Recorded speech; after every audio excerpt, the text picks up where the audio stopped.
ऐ मेरे वतन के लोगों, ज़रा आँख में भर लो पानी।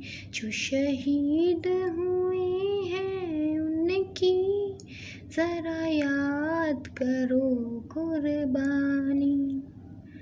Hello everyone, my name is Pooja Kaushik.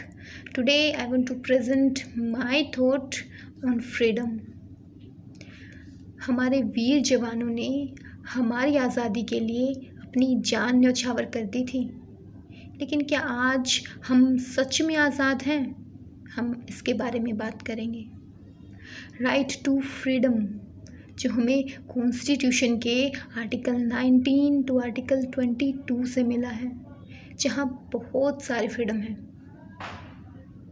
जैसे freedom of speech, freedom of education, assembly, residence, even religion और culture and many more.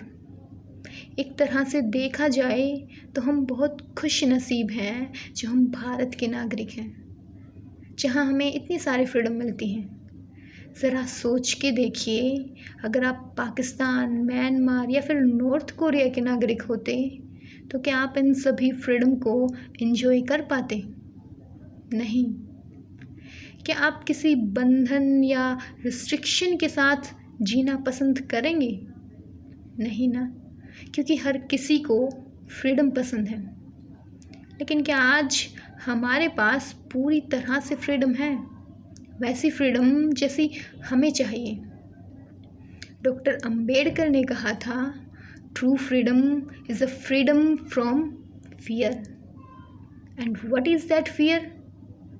Fear of inequality, injustice. क्या हम कभी बात करते हैं इनइक्वालिटी के बारे में? कुछ लोगों को तो इनइक्वालिटी से कोई फ़र्क ही नहीं पड़ता, क्योंकि उनके पास पावर है, पैसा है, और जिनको फ़र्क पड़ता है उनके पास ना पावर या पैसा है और ना शायद उस लेवल की एजुकेशन। हम लोगों ने अपने देश को जातिवाद और प्रांतवाद में बांट दिया है। अरे जब दीपक ही नहीं होगा तो कैसे जलती हुई बाती रहेगी? जब देश ही नहीं होगा तो ना जाति रहेगी ना प्रांत रहेगा। इस पर मुझे एक शायर की शायरी याद आ जाती है कि टूटने और बिखरने का चलन मांग लिया, हमने हालात से शीशे का बदन मांग लिया। हम भी खड़े थे तकदीर के दरवाजे पर, लोग दौलत पर गिरे, हमने वतन मांग लिया।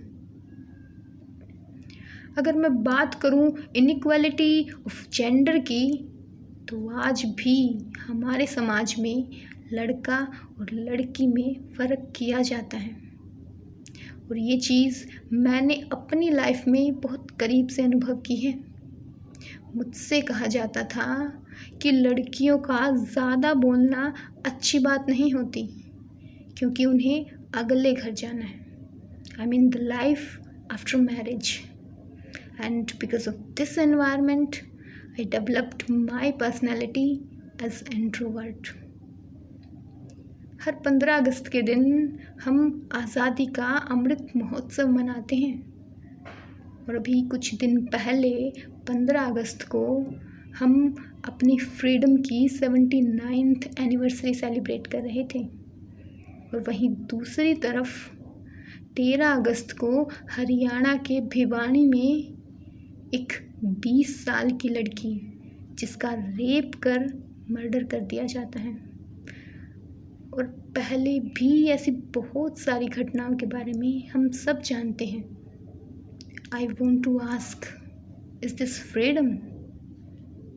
हमें freedom of speech, freedom of education, freedom of movement, ये सब तो मिल गई है, लेकिन क्या फ़ायदा इन सभी फ्रीडम का एक वुमेन के लिए जिसके पास सुरक्षा की ही गारंटी नहीं है?